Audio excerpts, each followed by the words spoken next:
Muy buenos días amigos y amigas que siguen las transmisiones de TV Legislativa. Les damos la más cordial bienvenida al trabajo de esta semana, de este lunes 22 de junio, donde los legisladores se vuelven otra vez a sesionar en esta semana y para eso hemos invitado a la primera secretaria del Directorio Legislativo, la diputada del Partido Liberación Nacional, doña Ana Lucía Delgado Orozco, con quien vamos a conversar un poco de los últimos proyectos y de las últimas circunstancias que se han dado acá en la Asamblea Legislativa. Conversábamos con la legisladora previo a iniciar esta entrevista del tema del proyecto de contratación administrativa, una reforma importante a esta ley que se ha trabajado arduamente a través de varios legisladores con la Contralora General de la República. El pasado viernes les llevamos a ustedes en vivo la comparecencia en la comisión de la señora Contralora General, donde venía a hacer pues las últimas observaciones, un poco los últimos trabajos que se le han hecho a este proyecto y para eso hemos invitado a doña Ana Lucía acá para conversar un poco sobre la visión de ella. Diputada, muy buenos días, gracias por acompañarnos. Muy buenos días y como siempre es un placer poder llegar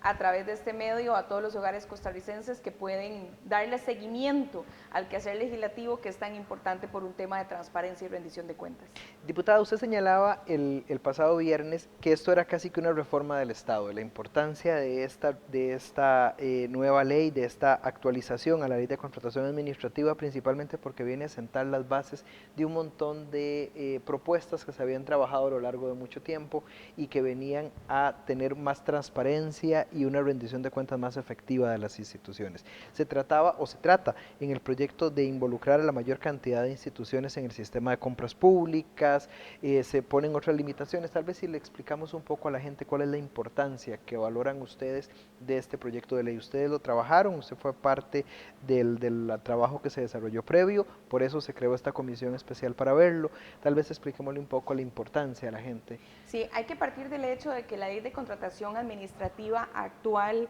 tiene ya un poco más de 20 años de estar vigente y conforme fue avanzando, muchísimas instituciones han optado por salirse propiamente de los procedimientos administrativos que están consagrados en la ley de contratación administrativa y su reglamento. Muchos de ellos se van por un tema de contratación de principios y otros crean incluso cuerpos normativos de rango legal propiamente que permita excluirse de ese marco jurídico de contratación administrativa. Hay que partir del hecho de que al margen de los servicios ordinarios que mantienen las instituciones, luz, agua, tema de recurso humano propiamente que se basa en un reglamento autónomo, todo el resto tiene que pasar a través de esta ley de contratación administrativa, estos procedimientos de contratación administrativa para la adquisición de bienes, servicios y obras. Y lamentablemente, conforme ha pasado el tiempo, nos hemos dado cuenta de que los requerimientos y los intereses generales del administrado no resultan compatibles con la respuesta que genera la administración. Es decir, usted tiene un requerimiento de un puente, de una calle, de una acera, incluso de adquisición de algún servicio puntual y el tiempo que dilata la administración para darle respuesta propiamente a la ciudadanía es sumamente extenso. Entonces se han vuelto procedimientos muy abiertos, muy extensos, donde lamentablemente en muchas ocasiones también hay elementos que reducen el tema de la transparencia y la publicidad. Pero todo el resto de adquisición que genera la administración debe pasar por ahí. Y un ejemplo de esto es que en el año 2018, más o menos de la factura de adquisición del Estado, que estaba por encima de 3 billones de colones, la totalidad de este rubro pasó por los procedimientos de contratación administrativa. Y esto también genera un problema porque los operadores de la administración y las personas que brindan los servicios tienen que irse acomodando dependiendo del régimen que van a estar fusionando en este momento o que van a estar tramitando la adquisición del bien y servicios. Entonces, nace la necesidad de buscar una nueva ley de compras públicas que pueda abrazar la totalidad de instituciones, no solamente del gobierno central, estamos hablando de todo el aparato estatal. Y por eso es que con esta propuesta, este proyecto de ley de compras públicas que abraza la totalidad del Estado para la adquisición de bienes, servicios y obras, podíamos estar hablando de la siguiente reforma de Estado que está pronto a ser discutida en el plenario legislativo. Adicionalmente, existen muchos elementos que forman parte en materia de contratación administrativa, como es la transparencia, la publicidad, la celeridad, la búsqueda de igualdad de trato que tienen que ser maximizadas en los tiempos actuales. Y sabemos que tenemos que tener un sistema unificado de compras públicas que en este momento está establecido a través del SICOP, pero que no resulta todavía pues amigable al 100% de las instituciones y que no pasan por ahí. Y que un elemento de estos con un procedimiento de contratación administrativa que permita la eficiencia y la celeridad puede resultar en ahorros para el Estado de más del 20% de lo que pasan a través de los sistemas en adquisición. Eso quiere decir que en temas de ahorro esta reforma de Estado, que es el proyecto de ley de contratación administrativa, puede significar en los meses siguientes a la implementación en vigencia de la misma de un 1.5% del PIB aproximadamente. Entonces, claro que estamos ante una ley que puede resultar no solamente reforma de Estado, sino de ahorro para el Estado costarricense con procedimientos basados en transparencia, eficiencia y celeridad. ¿Por qué es que nosotros tuvimos que constituir una comisión que permitiera pues el estudio detallado de la misma? Bueno, porque es una nueva ley de compras públicas, pero es una nueva ley muy engorrosa porque la materia de contratación administrativa implica una serie de elementos propiamente dentro de este régimen único que se busca para tratar de abrazar a todas las instituciones, pero que resulta necesariamente de una serie de elementos importantes que requieren el enfoque absoluto de una comisión en un único proyecto. De ahí es que se constituye esta comisión, que ya estamos prácticamente pues en las últimas semanas, después de un trabajo exhaustivo de meses, de mucho detalle, donde se han recibido muchísimas instituciones públicas y que hemos permitido poner sobre la mesa con este próximo texto sustitutivo que vamos a presentar, el tercero con reformas importantes que van permitiendo al proyecto ir ajustando temas de eficiencia y transparencia. Precisamente en ese tema de ir ajustando el texto final que se va a discutir ya por parte de la Comisión y el plenario legislativo, es que se logra sacar o se logra plantear la necesidad de sacar instituciones en competencia para no perjudicar precisamente lo que se esperaba cuando se abrió al INSS o al ICE en tema de competencia. No sé cuál, pues creo que son las dos principales en competencia en este momento para no dañarlas, ¿verdad, diputada? Sí, efectivamente la propuesta que habíamos planteado buscaba mantener dos umbrales y sumar a la totalidad de las instituciones que precisamente por temas muy puntuales se encontraban fuera buscando un tema de eficiencia, fuera del régimen propiamente de la ley de contratación administrativa. Y se incorporó un nuevo umbral adicional que es denominado reducida, que es parecido o similar a lo que se conoce como la compra directa en la actual ley de contratación administrativa, pudiendo ajustar todos los elementos de todas aquellas instituciones que en el ámbito propiamente de competencia requieren procedimientos muy expeditos para dar respuesta, lógicamente, pero también basados en elementos de eficiencia. Entonces, no solamente está el INSS, está el ICE, sino también, por ejemplo, el INA, que requiere darle respuesta a los sectores económicos desde un punto de vista de capacitación y formación profesional en tiempos muy reducidos para poder ir dándole precisamente una salida a la dinámica de los mercados económicos. Diputada, en algunos momentos el diputado Pablo Heriberto Barca de la Unidad Social Cristiana y creo que algunos otros legisladores, no recuerdo si usted también lo ha planteado, han hablado de un exceso en el uso del artículo 2 de la Ley de Contratación Administrativa para salirse, digámoslo popularmente, del tema tan engorroso y poder hacer más ágiles los procesos. Con este proyecto de ley ya se estaría dejando por fuera casi la aplicación de ese artículo 2 y poder hacer entonces más eficiente todo este proceso de contratación. Hay que partir del hecho de que la actual ley de contratación administrativa establece la posibilidad de realizar compras públicas entre entes públicos. Sin embargo, esta excepción en los últimos años se ha convertido en regla, lo cual genera una distorsión propiamente de los procedimientos de contratación administrativa, que lo que busca es tener no solamente la igualdad de participación, sino buscar el bien, servicio, la obra al menor precio con una mayor calidad. Cuando usted sale al mercado a contratar directamente a un ente público sin un concurso,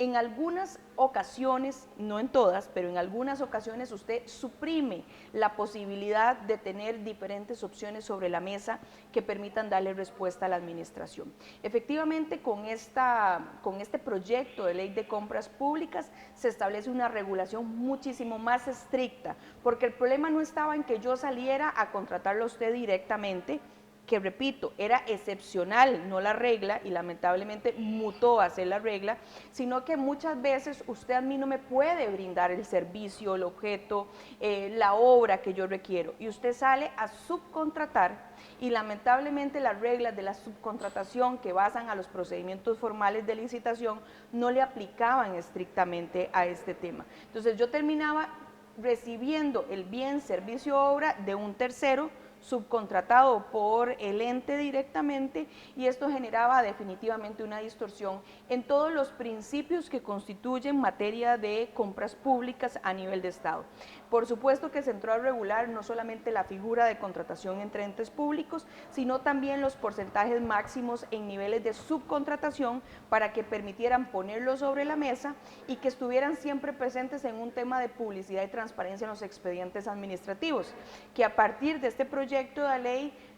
va a privar el tema del sistema unificado electrónico a través del expediente electrónico, que también genera una reducción importante. Diputada, también se crea una nueva dependencia dentro del Ministerio de Hacienda para el tema de un plan nacional, para la creación de un plan nacional de compras públicas, y va a tener a partir de la aprobación de este proyecto de ley el Ministerio de Hacienda un papel trascendental en el tema de poder articular esta ley para que en efecto rinda los fines para los que fue creada. Sin haber estado invitado, pero sin haber estado compareciendo, pero estuvo presente en la audiencia el pasado viernes el señor ministro de Hacienda, don Elian Villegas, y usted le señalaba precisamente que esto era ahora un reto importante para él a partir de estas nuevas modificaciones que se están haciendo. ¿Qué podemos esperar del rol que juega precisamente el Ministerio de Hacienda y que va a empezar a jugar con este tema ahora? Bueno, me parece que eso es uno de los temas más importantes y trascendentales en este proyecto de ley. Primero, partir del hecho de que cuando nosotros hablamos de contratación administrativa, los ojos siempre se van hacia la Contraloría General de la República. Sin embargo, el órgano Contralor, que es órgano auxiliar de esta Asamblea Legislativa, ellos tienen una competencia de fiscalización, y quedaba siempre ausente el tema de las políticas públicas en materia de compras públicas que requiere el Estado costarricense. Y eso era una ausencia que ya estaba pesando precisamente en un tema tan complejo como son todos los procedimientos de contratación administrativa. Tal vez aclarar de que no bajo ninguna circunstancia estamos creando una dependencia nueva, sino que lo que generamos fue una autoridad de competencia que va a estar en la cabeza del señor ministro de Hacienda, y por eso es que esta presidenta había invitado al señor ministro el pasado viernes hacia el cierre propiamente. Él había participado en su momento como presidente del INS, pero era importante ahora tenerlo como ministro de Hacienda hacia el cierre ya del dictamen de este proyecto tan importante para el país. Esta autoridad de la competencia, como le comento, va a tener la cabeza del ministro de Hacienda, y va a tener también a un lado a la ministra de Planificación o al jerarca de Planificación, también al jerarca del MEIC, y probablemente se está incorporando al jerarca del MISIT. Esto precisamente con el fin de poder acelerar los procesos de transparencia en un sistema unificado propiamente. Esta autoridad de la competencia tiene necesariamente que brindar políticas públicas, lineamientos generales que puedan ser abrazados por la totalidad de las instituciones, desde los gobiernos locales hasta el gobierno central, y va a tener lógicamente al departamento de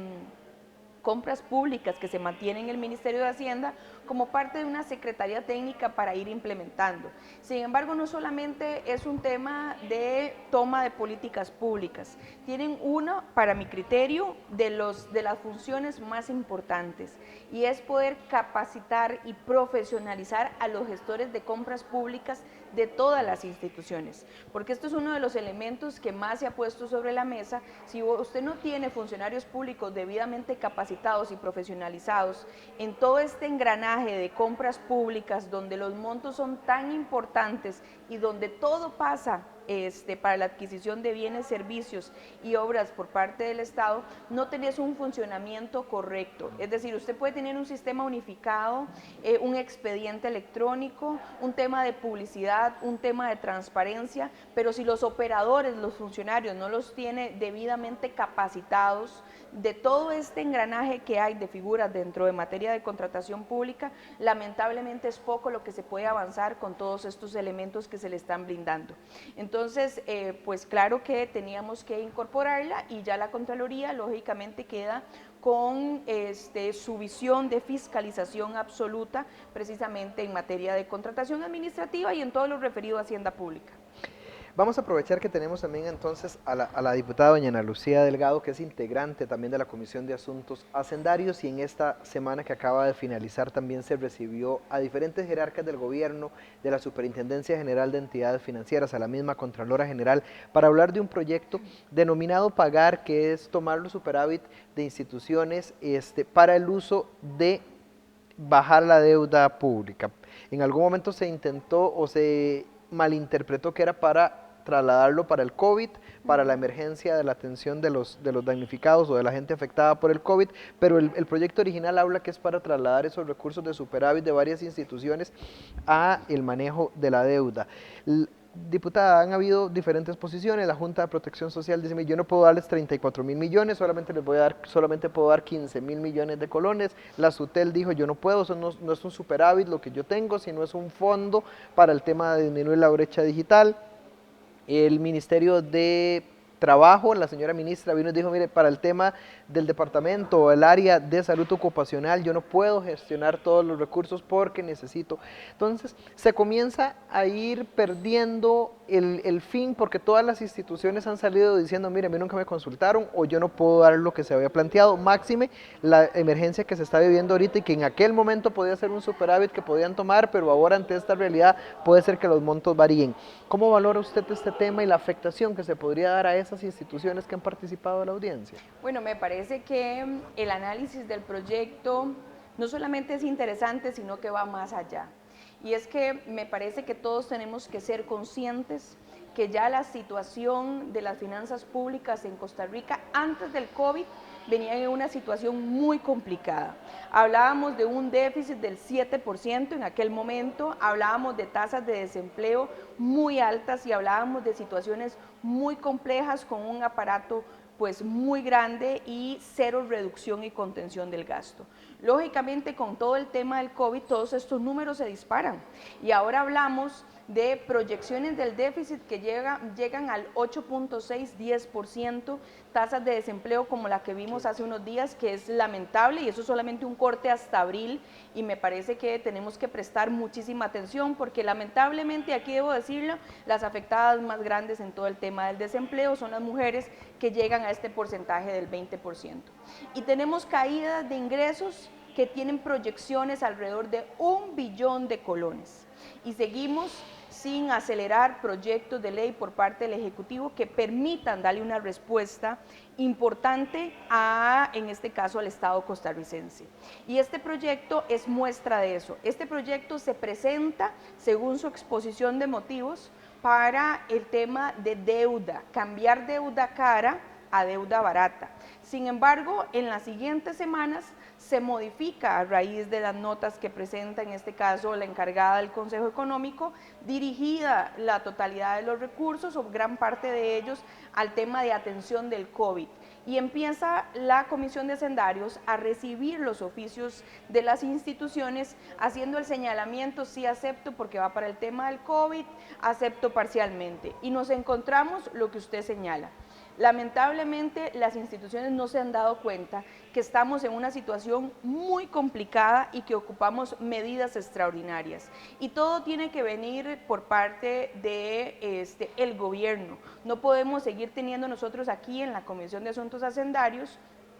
situaciones como las que se presentaron en las últimas audiencias, donde el proyecto de ley dibujaba, por ejemplo, una entrega de superávit de 34.000 millones para la Junta de Protección Social sobre superávit de más de 100.000 millones, dicho por ella misma, donde el oficio habla de 19.000 millones y aquí llegan a decirnos que no pueden más de 15.000 millones. Y cuando se revisan los actos administrativos como adjudicaciones o dineros realmente comprometidos de superávit específico, lamentablemente no coincide con la información que se viene precisamente a remitir a la Comisión de Asuntos Hacendarios. Igual situación nos sucedió precisamente con la ministra de Trabajo, donde señala que incluso hay un artículo que se incorpora por error al proyecto que establece también una reducción importante del Consejo de Salud Ocupacional y de que ya no podemos hablar de 18.000 millones, sino que ahora tenemos que hablar de 10.000 millones, a pesar de que los compromisos no alcanzan más de 6.000 millones. Me parece que la Comisión de Asuntos Hacendarios tomó una decisión importante.